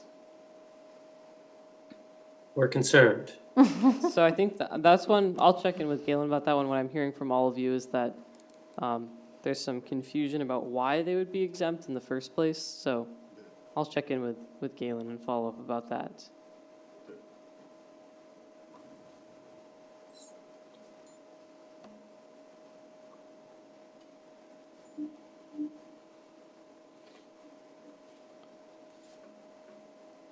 All right, so here's a question from Paul about parking spaces in, this is just our residential parking standards.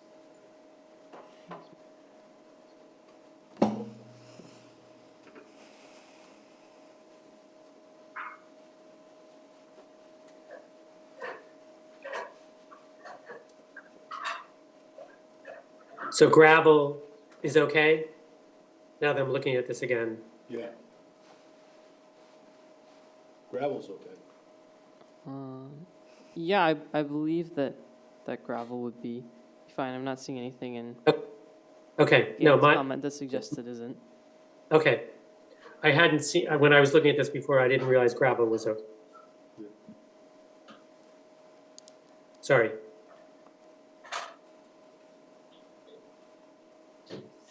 impervious.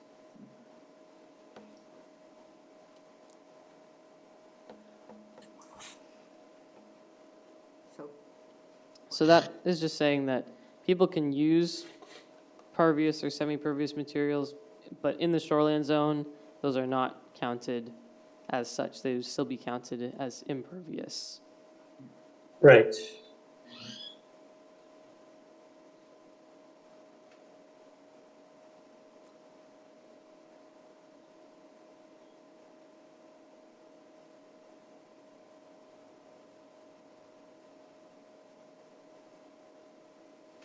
So I've seen your question here, Paul,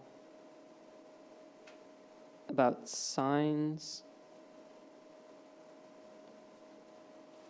Is this-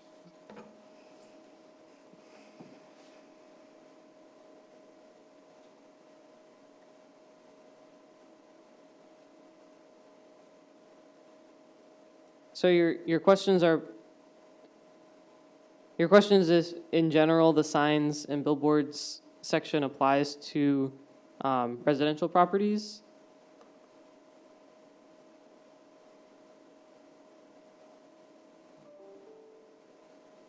You're muted, Paul. I don't know if you're trying to say something. Sorry.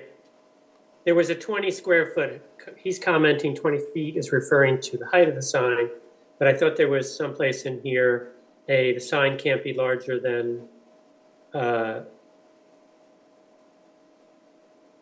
guess my basic question, if you know, is, and maybe Galen answers, what's allowed on a residential house? What's allowed at a subdivision? Is that, there's a residential exemption if you continue down, like D or E or F or something?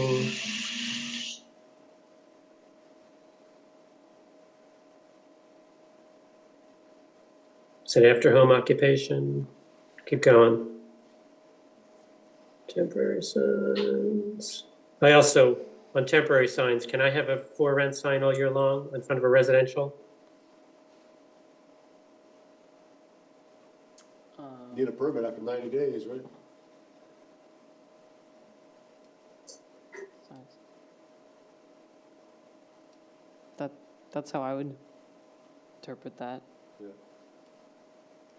90 days, okay, because nobody ever did it before, but with these companies buying up properties, they seem to want to Sure. promote themselves endlessly.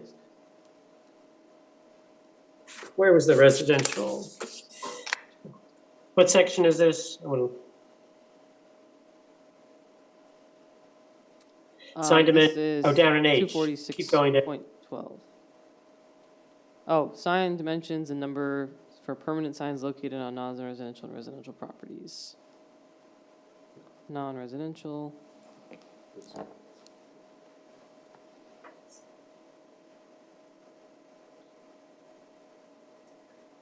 So one permanent sign per residential property. And it can be 20 square feet?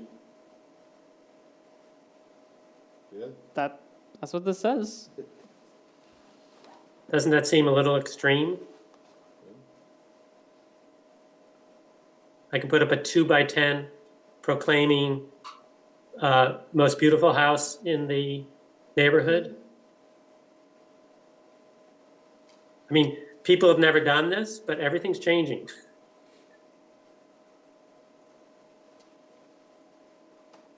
You know, the same people who are putting on lights, 70 lights illuminating their house are the kind of people who would put up signs to proclaim their.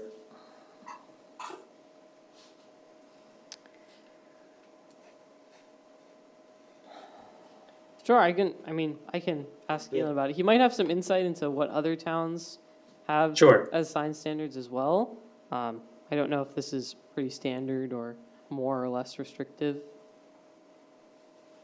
Others, any other opinions on this? Or am I? Yeah, that's great. I agree with you. 20, yeah. I've got a little 4 on mine. It's my only sign.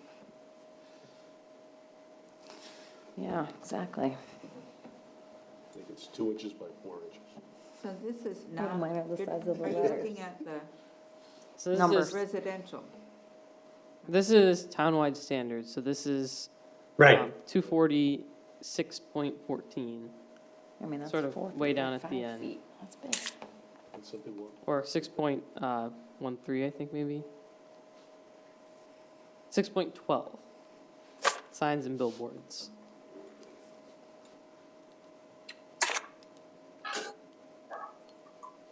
Permanent, yeah, that's big. Can we change that? Can we discuss that?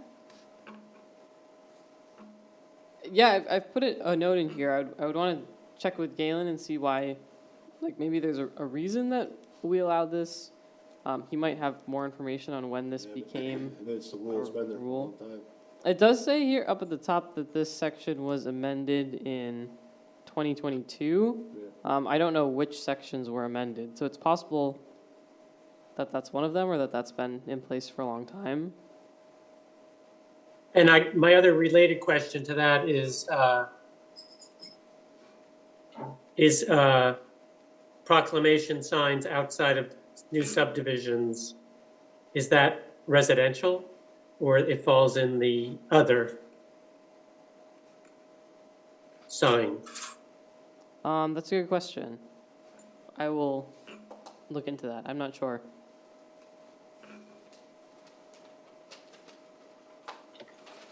Thanks.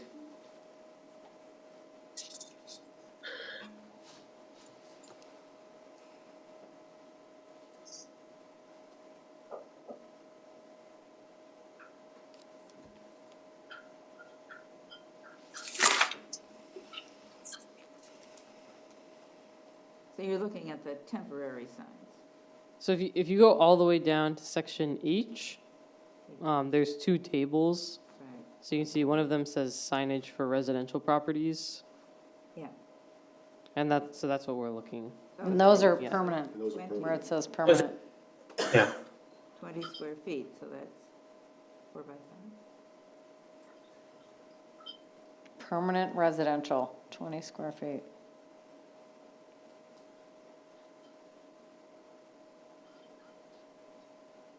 Okay, let's keep going. Yep. I know, I think everyone's fading. All right, so this is about driveways. This is a section that we feel pretty strongly about in the Planning and Development Office from what we've seen for other roads in town and what we see that the Planning Board likes to see and what we've heard from our public safety crews here in town, that 1,000 feet as a maximum length for a driveway is pretty much the maximum that they all feel comfortable with, and so that's why that's in here as a provision. And I did see your comment, Dan, about the turnaround. I think that while the turnaround would be helpful from an emergency vehicle perspective, one of the main concerns here is lack of egress. So if you have a 2,000-foot driveway and you get stuck down at the end, it's much harder to get in there, even if you have a beautiful big turnaround Yeah. down at the end. Understood, but then there's also, I mean, there's a lot of, we have lots that are landlocked, that may take more than 1,000 feet to get in, Yep. right? So what do we do with those folks? So my understanding is that Make it a road. if you let's say there's a lot that's landlocked down at the end of a very long private road, it's not that they wouldn't be able to build there, they would have to bring the road up to standard. So it would be pretty cost prohibitive, but it's not an impossibility, it just would be expensive to do. Yeah. So there are existing homes that are like that, that are not, you mean, the Yes. access road is not like it's like a driveway. Yes, so that one of the, I remember in our presentation that we gave to you, I think it was Old Clough Road was the example that Galen gave. It's about 4,000 linear feet, and it has no access out the other end. So any kind of natural disaster, and there's several houses are locked away. And so landlocked parcels at the end of a long driveway, it's not that, We gotta, I mean, there's people that bought that property, or own that property, and they have the right to build on it, so I don't wanna put something in place that prohibits them from getting there. Now, we can make the standard such that the road needs to be wider, or needs a turnaround halfway up, or something, and we could do those kind of things. Does make it a little more expensive. Wouldn't want them to have to put in a full-blown road just Right, to like- access. That's not fair that they would have to pay for all that. I mean, ultimately, it comes down to egress. So, I mean, if you have a 40-foot wide road and no way to get out on the other end, the width doesn't really help you very much. So, Yeah, So- I don't agree with it, that's. Well, emergency vehicle access is Yeah, an issue. well, Why not, we do that As now Dan- and we get out of there now. Dan, are you suggesting allow it, but make sure you have an emergency way to turn around that satisfies the fire department? So again, the turnaround is not really the issue here. It's the fact that if you can't get an emergency end. vehicle in, it doesn't really matter if they can turn around or not. So if you have a 2,000 linear foot driveway or private road with two houses at the end, and the road washes out halfway through, you can't get an emergency vehicle down at all. Then, I mean, that's life, that's what happens sometimes, right? I mean, poor people in North Carolina, right? They- Sure. Roads got washed out, so But I- sometimes those kind of things happen and you do the best you can, but you can't get there. I don't think that should be I mean, you could argue about that, every house on the ocean should be there, right? Because big storm knocks them out, so. Sure, I and think you obviously, just gotta houses give that them already way. exist, we wouldn't require them to connect their driveway with a second egress point. But I think that there is some kind of level of responsibility here as the town to prevent people from putting themselves in a situation where, and putting our emergency crews in a situation where they have to make a decision about whether they can safely get in somewhere. So this is a provision that we do feel pretty strongly about in the Planning Development Office, just from what we've seen and are seeing. I feel pretty in strongly development. about that we could be taking, the ability for someone to use their land away. So we need to come up with an alternative, I think, for them to be able to still access their property that they may have bought or plan to use at some point in the future that's more than 1,000 feet away. That will satisfy the chief. I mean, I don't know what the chief's position on this. I assume he was okay with 1,000 feet. And still allow the folks to be able to build their land. But So it's, I some wouldn't of that, be- isn't that wouldn't sort use of covered by the amount of, the cost of their homeowner's insurance? You know? Yeah, I mean, that would certainly drive it up. I mean, if you're closer to the fire, to the fire systems and so forth, you can Right. get So- breaks. So it's a personal decision Yeah. whether, they're concerned about access. If their house burns down because the fire truck can't get there, they should at least be made aware of the fact that it's inaccessible. Yeah, could be. But I mean, 1,000 feet's not that long either. Right? But if the rationale is public safety, then why do we allow, massive rebuilding of homes at Goose Rocks on a public road, which gets flooded with regularity and you can't get there?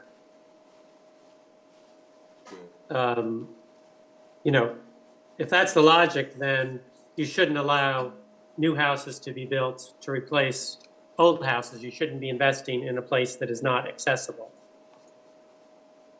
And flood is probably a greater risk than fire for people in certain areas of town. Yeah. I just think there needs to be more discussion on this, because it could impact people who have property, right, and how they can use it. Sure, and we can flag it for more discussion. I think Yeah. that's, I'm just not, it is a big addition, so I think it's Yeah. understandable that it would be continued to be discussed. So we can definitely flag it for continued discussion at Yeah. our next meeting.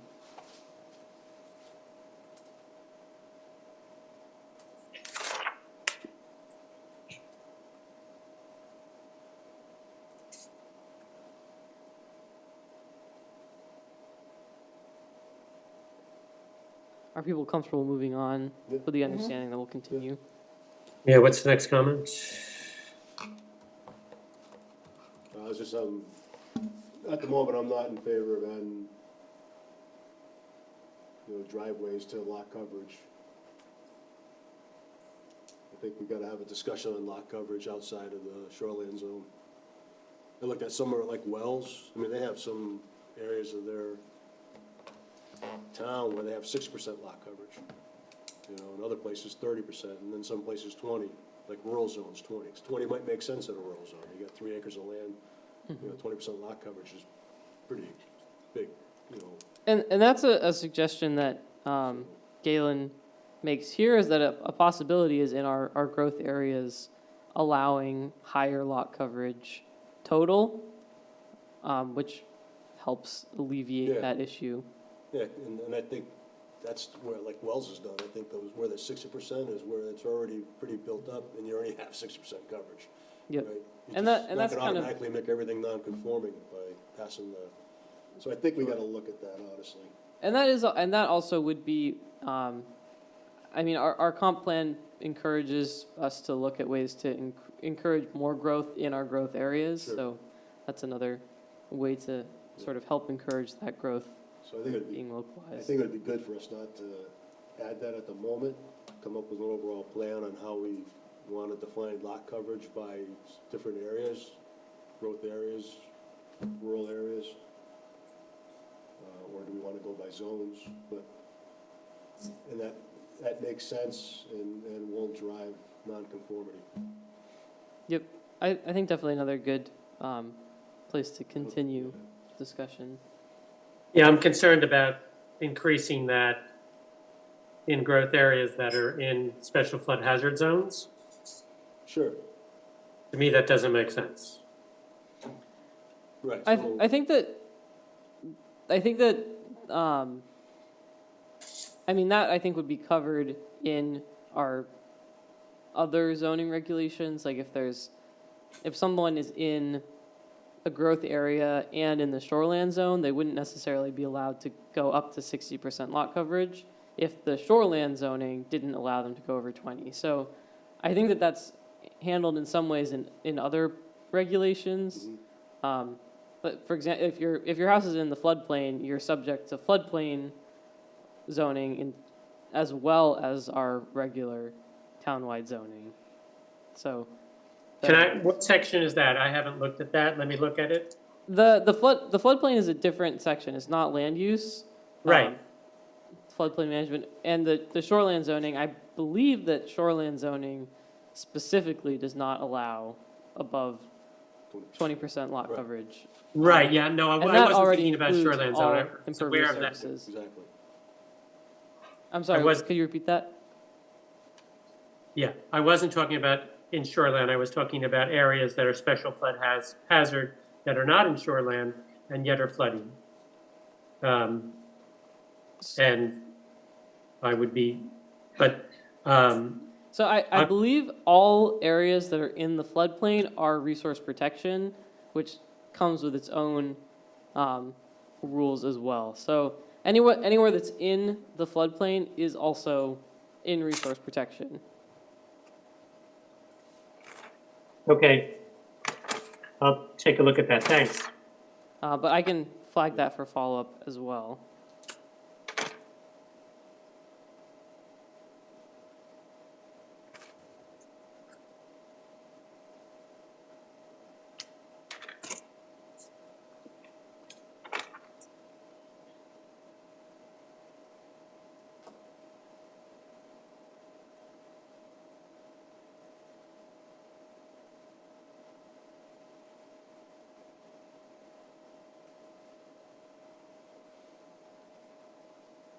Yeah, I wasn't sure how we could, forest zones. I mean, you could have a 3-acre lot, but the only buildable portion might be right up against the edge of the property lines. Yeah, that'd be another good. Yeah. I would need to clarify with Galen on that one. I don't think I have enough. But he does have a response here.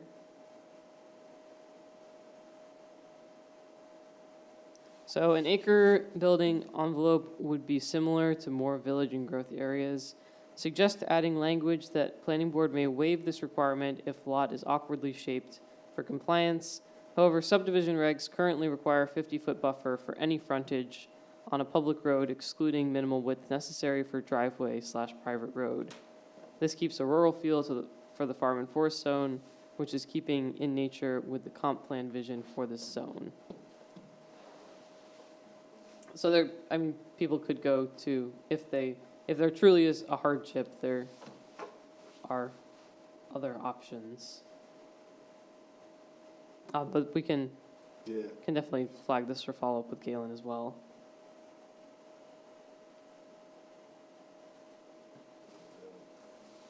So that's 50-foot frontage for public road.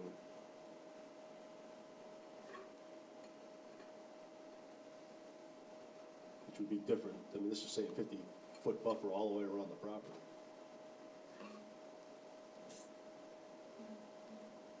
I mean, a 1 acre building envelope is still quite large. I don't think that would have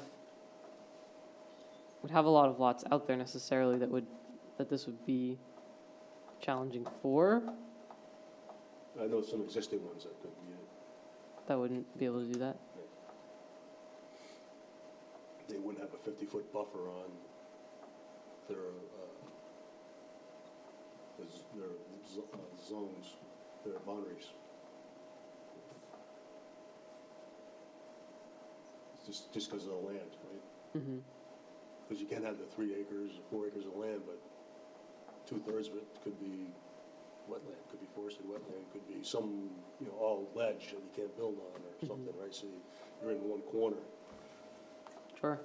Yeah, That's we'll the definitely problem. Yeah. continue discussion about that next time. Okay. It is about 8 o'clock. I don't know if you guys want to keep forging ahead Nope. or, 8 o'clock is the witching hour. Yeah.